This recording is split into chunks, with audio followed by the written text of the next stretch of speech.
शिवपूर्वकालीन महाराष्ट्र हा आपण धडा समजून घेत आहोत. चला पुढे जाऊया. आता आपण बघितलं, आपण आतापर्यंत काय काय आपल्या धड्यामध्ये अभ्यास केला की आपल्या धड्यामध्ये कोण कोण परकीय सत्ता ह्या पूर्णपणे प्रस्थापित झाल्या होत्या, त्यांचं वर्चस्व ते आपल्या देशामध्ये करत होते. मग त्याच्यामध्ये आपल्या लोकांना आपल्या गावाची कसब्याची आपण ओळख करून घेतली, त्यांची भौगोलिक दृष्ट्या संपूर्णपणे रचना समजून घेतली. त्या गावामध्ये कसब्यामध्ये कोण कोण काम करत असत, पाटील, कुलकर्णी, देशपांडे, देशमुख, त्यांची आपण ओळख करून घेतली. त्याच्यानंतर आपली जी रयता म्हणजे आपली जी जनता ज्या पद्धतीने संपूर्णपणे निसर्ग संकटांना तोंड देत होती आणि त्याच्यामध्ये वारकरी संप्रदाय हा कसा काय उदयास आला ते सुद्धा आपण बघितलं. आणि आता आपण काही संतांची ओळख या विभागात करून घेणार आहोत.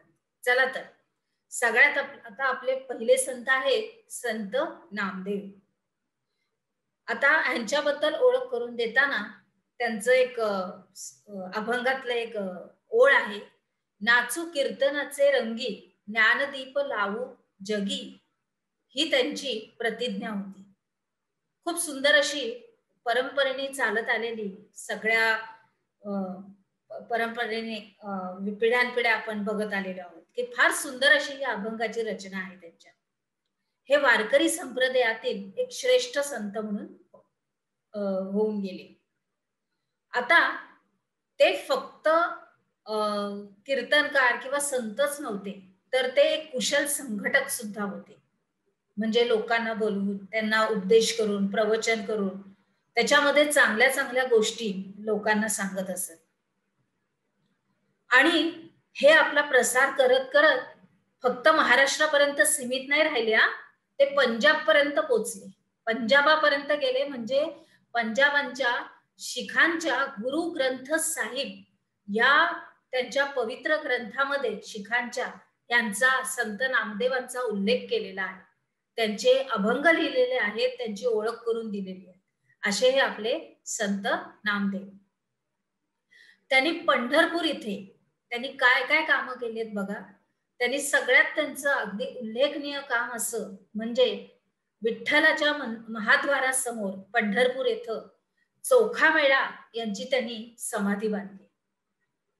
तसंच लोकांना उत्तमरित्या उपदेश करत, सर्वजण एक आहे, सर्वजण एकमेकांवर दया करावी, प्रेम करावं, प्राणीमात्रांवर दया करावी, हे असे त्यांचे हलके फुलके उपदेश प्रवचन ही सगळ्या लोकांच्या मनामध्ये एक प्रकारची जागृती करत असे होते संत नामदेव. त्यांची तस्वीर सुद्धा आपण इथे बघत आहोत. आता पुढे आपण ओळख करून घेणार आहोत संत ज्ञानेश्वर. संत ज्ञानेश्वरांची तुम्हाला ओळख तर आहेच, बरोबर आहे. संत ज्ञानेश्वर, त्याच्यानंतर निवृत्ती, सोपान आणि मुक्ताबाई ही 4 बहीण भावंड होती. थोडक्यात त्यांची माहिती घेण्याची मला तुम्हाला सांगावीशी वाटते. आपल्याला माहिती घ्यावी लागेल, कारण हे लोक 4 जण बहीण भाऊ संन्यासाची मुलं म्हणून ओळखली जायची, बरोबर आहे. तर समजलं आता इथपर्यंत व्यवस्थित. तर हे संत ज्ञानेश्वर हे सुद्धा वारकरी संप्रदायातील एक संत. त्यांनी ज्ञानेश्वरी हा ग्रंथ लिहिला. अतिशय प्रसिद्ध असा हा ग्रंथ आहे ज्ञानेश्वरी. आणि यामधलं पसायदान हे संस्कार करणारं श्लोक हे आहे, उपदेश आहे त्याच्यामधला, मुलांच्यासाठी सगळ्यांच्यासाठी. तर ज्ञानेश्वर हे ज्ञानेश्वरीसाठी अतिशय प्रसिद्ध असे संत आहे. त्याच्यानंतर त्यांनी अजून अमृतानुभव या ग्रंथाची सुद्धा रचना केली. त्याच्यानंतर त्यांनी वारकरी संप्रदायाला धर्माची प्रतिष्ठा मिळवून दिली, बरोबर आहे. आता पुढे जाताना आपल्याला सुरुवातीलाच मी सांगितलं होतं की बंधू निवृत्तीनाथ, सोपानदेव आणि बहीण मुक्ताबाई हे त्यांचे बंधू आणि भगिनी. तर ह्यांच्या सुद्धा काव्य रचना खूप प्रसिद्ध आहेत, बरोबर आहे. त्याच्यानंतर अतिशय प्रतिकूल परिस्थितीमध्ये. आता प्रतिकूल परिस्थिती का लिहिलेलं आहे? कारण की ते संन्यासाची मुलं म्हणून ओळखली जायची. आणि आपले विद्यार्थी मित्रांनो, ह्यांचे दोघांचे म्हणजे ह्यांचे दोघेही पालक, आई आणि बाबा, हे दोघेही जिवंत नव्हते. तर त्यांच्या माघारी या 4 बहीण भावंडांना खूप त्रास झाला. खूप प्रतिकूल परिस्थिती होती अन्नाची, धनधान्याची. परंतु त्या स्थितीत सुद्धा त्यांनी फार चांगल्या रीतीने हे जीवन, त्यांना इतकं वाईट जगावं लागलं तरी सुद्धा त्यांनी त्यांच्या मनाचं संतुलन हे कधीच ढळू दिलं नाही. कधीच ढळू दिलं नाही आणि अगदी व्यवस्थितरित्या ते लोकांना उपदेश करत होते आणि व्यवस्थित आपलं संतांचं काम, जे संत म्हणून त्यांनी जे काम केलं ते अतिशय उल्लेखनीय आहे, अतिशय चांगलं आहे. चला, तर आता आपण पुढील संताची ओळख करून घेऊया. आपले पुढील संत आहेत संत एकनाथ. संत एकनाथ महाराष्ट्राच्या भक्ती चळवळीतील एक महान संत म्हणून त्यांना ओळखले जातं आपल्या महाराष्ट्रामध्ये.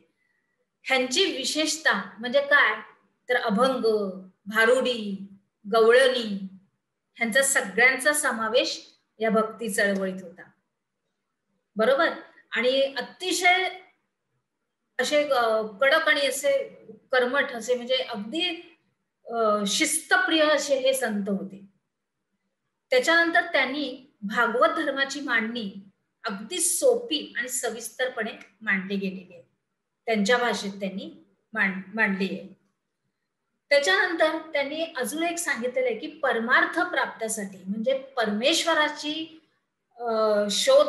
परमेश्वराची प्राप्ती करण्यासाठी किंवा परमेश्वराचा शोध घेण्यासाठी किंवा कोणताही ज्ञानाचा शोध घेण्यासाठी आपण प्रपंच त्याग करणं, म्हणजे आपलं कुटुंब, आपला संपूर्ण समाज त्याग करून जायची गरज नाहीये. हे त्यांनी त्यांच्या स्वतःच्या आचरणाने, स्वतःच्या वागणुकीवरून सगळ्या लोकांना दाखवून दिलं. असे ते एकदम शिस्तप्रिय आणि कडक असे संत एकनाथ होते. बरोबर. तर ते एक लोकशिक्षक पण होते चांगले. लोकांना शिक्षण देताना ते शिक्षकाचं काम करत. म्हणूनच मी तुम्हाला सांगितलं होतं की ते शिस्तप्रिय होते. व्यवस्थित त्यांनी प्रत्येक गोष्ट ही लोकांना व्यवस्थित समजावली होती. ह्याच्यामध्ये त्यांचं एक उत्तम उदाहरण मला तुम्हाला द्यावंसं वाटतं की ते गंगेचं पाणी, नदीचं पाणी घेऊन ते आपल्या घरी चालले होते. तर ते आपलं ते जे पवित्र पाणी आहे ते घेऊन जाताना ते त्यांना घरी घेऊन जायचं होतं. गंगाजल त्यांना त्यांच्या घरी घेऊन जायचं होतं. परंतु वाटेत त्यांना उन्हामध्ये तडफडताना एक गाढव दिसलं. तर त्यांनी काय केलं, त्या गाढवाला ते सगळं पाणी पाजून टाकलं आणि अशा रीतीने त्याने ते गंगाजल तिथेच संपवलं. म्हणजे इतके ते मनाने चांगले होते की त्यांनी त्या प्राण्यावर दया केली आणि ते गंगाजल त्यांनी किती लांबून आणलं होतं ते, पण ते त्यांना पाजून टाकलं. प्राण्यावर त्यांनी दया केली. असे होते संत एकनाथ. त्यांनी आपली मराठी भाषा ही कुठल्याही भाषेपेक्षा कमी नाहीये हे असं ते नेहमी सांगत असत आणि त्या भाषेतच ते संपूर्णपणे आपला उपदेश, शिक्षण लोकांना देत असत. असे होते संत एकनाथ. आता पुढे जाऊया. पुढे आहेत संत तुकाराम. संत तुकाराम हे पुण्याजवळील देहू गावाचे होते. आता संत तुकारामांच्या संपूर्ण गाथा आपल्याला माहित आहेत. अभंग रचना आपण ओळखतो. अगदी प्रसन्न आणि प्रासादिक अशा आहेत. त्यांचं अतिशय गाजलेलं म्हणजे हे एक अभंगातलं एक वाक्य आहे, जे का रंजले गांजले त्यासी म्हणे जो आपुले, तोची साधू ओळखावा देव तेथेची जाणावा. अतिशय प्रसिद्ध असं हे वाक्य आहे त्यांची. त्याच्यानंतर त्यांच्या गाथा ज्या असत, हा मराठी भाषेचा हा एक अमूल ठेवा आहे. अतिशय मराठीमध्ये सुंदर अशा रचना त्यांनी केल्या आणि आपल्या या दृष्टिकोनामुळे त्यांनी स्वतःजवळ असलेल्या लोकांना कर्जाची पण माफी केली होती. हा त्यांचा दृष्टिकोन होता की जे कोणी दुःखात आहेत, रंजले गांजलेले आहेत, त्यांच्यावर तुम्ही दया करा. आता ह्या गोष्टीचा अनुभव येण्यासाठी म्हणजे त्यांनी त्यांच्या जीवनामध्ये कसा केला, तर त्यांच्याकडे खूप सगळे लोकांच्या कर्जाची कागदपत्र होती, म्हणजे त्यांच्याकडे कर्ज घेतलेल्या लोकांची. पण त्यांनी ही माफी कशा रीतीने दिली त्यांना, त्या लोकांना ज्यांनी त्यांच्याकडून कर्ज घेतलं होतं, त्यांनी ती सगळी कागदपत्र घेतली आणि इंद्रायणी काठीमध्ये जाऊन बुडवून टाकली. म्हणजे इंद्रायणी नदीमध्ये जाऊन बुडवून टाकली आणि सांगितलं की मी तुमच्या कर्जाची माफी केली कारण माझ्याकडे कागदपत्रच नाही आहेत तुमची. हे अशा रीतीने ह्या वाक्याचा त्याच्यामध्ये अर्थ होतो. जे का रंजले गांजले त्यासी म्हणे जो आपुले. म्हणजे तेथेच आपल्याला देवाचं कार्य होतं, आपल्या परमेश्वराचं कार्य होतं. जरुरी नाहीये आपल्या की कुठे जाऊनच आपण भजावं किंवा काही कार्य करावं. तर ते आपल्या रोजच्या जीवनामध्ये सुद्धा आपण अशी छोटी मोठी आपलं कार्य करून कोणाला तरी सुखी करण्याचा आपण प्रयत्न करू शकतो. तिथेच आपला परमेश्वर आहे. त्यांनी समाजातील दांभिकतेवर आणि अंधश्रद्धेवर कडक टीका केली होती संपूर्णपणे. त्यांना कर्मकांड वगैरे आवडायचे नाहीत. त्यांचे अनुयायी जे होते ते विविध जाती जमातीचे होते. संत तुकारामांचे त्यांच्याबरोबर जे जायचे किंवा त्यांच्याबरोबरचा उपदेश घेऊन जे दुसऱ्या लोकांना सांगायचे ते. नावजी माळी त्याच्यातली काही उदाहरणं आपण घेऊया.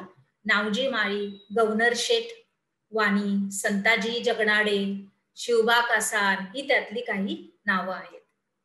त्याच्यानंतर गंगाराम पंत मवाळ आणि संताजी जगनाडे यांनी त्यांचे अभंग हे लिहून ठेवले. खूप मोठं कार्य त्यांनी केलेलं आहे हे आपल्या संत तुकारामांच्या बद्दल. म्हणजे असे होते आपले संत तुकाराम. चला तर आता आपण पुढच्या संताकडे जाऊया. आता आपण आपल्या पुढील विभागात जाऊया आपल्या संतांची माहिती घेण्यासाठी. तर आता आपण काय शिकलो? मी टिपा लिहा हा प्रश्न तुम्हाला दिलेला आहे. ह्याच्यामध्ये मी तुम्हाला 40 संतांबद्दल माहिती द्यायला सांगितलेली आहे. आपले संत नामदेव, ज्ञानेश्वर, एकनाथ आणि तुकाराम. हे काम तुम्हाला करायचंय. चला तर आता आपण आपल्या पुढच्या विभागात जाऊ.